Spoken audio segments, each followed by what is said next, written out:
Hey guys, it's Tim coming at you with an ending explained, this time for WB's newest blockbuster, Rampage. For those who haven't seen the film, spoilers ahead.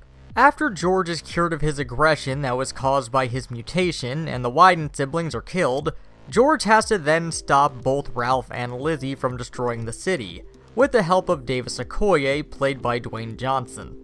Davis is able to trick Ralph into being killed by Lizzie early in the fight, but Lizzie proves to be incredibly dangerous, as she has more advanced mutations than George. But with Davis's help, George is able to land a killing blow on Lizzie and the city is saved, leaving George as the only surviving giant animal.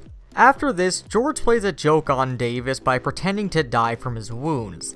And following the fallout of that, the two of them, alongside Dr. Kay Caldwell, played by Naomi Harris, and Agent Russell, played by Jeffrey Dean Morgan, help the military with evac of the trashed Chicago, while they try to figure out where they're going to keep George. For the most part, this film actually has a pretty cut and dry ending. The bad monsters are killed, leaving only George, and the film ends with them still on the battlefield from the climax.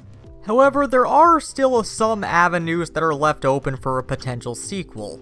With Lizzie and Ralph both killed, that means that if they were going to make a potential sequel, they would have to bring in more monsters from the later games.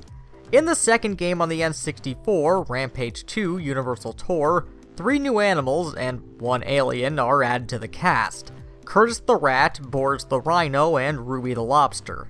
So any of these 3 could be added to future films, and there's even more monsters to the series than just them. However, I want to focus on Curtis, as he has the most potential to show up next. Not only did he replace Ralph on the cover of the game he debuted in, but there was more of an emphasis put on rats in this film. The first mutated creature that we see is a lab rat, which you could argue is this universe's version of Curtis. However, the Wydens also have a pet rat, which they put a lot of emphasis on in the third act of the film, and does survive the carnage, so maybe he mutates in the sequel. From this, we could get an absurd animal revenge plot where Curtis fights George for eating his former owner.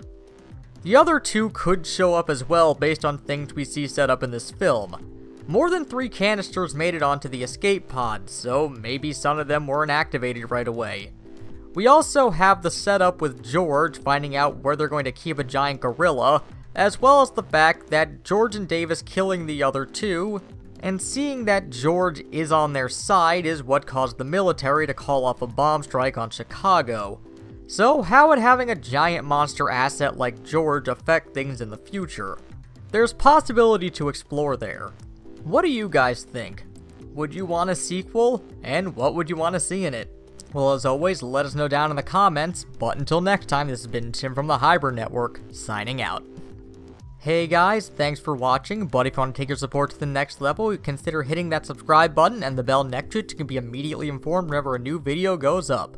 Also, check out our website for the latest news and editorials, and if you want to take your support even further, you can always consider donating to us on Patreon to help our videos get better.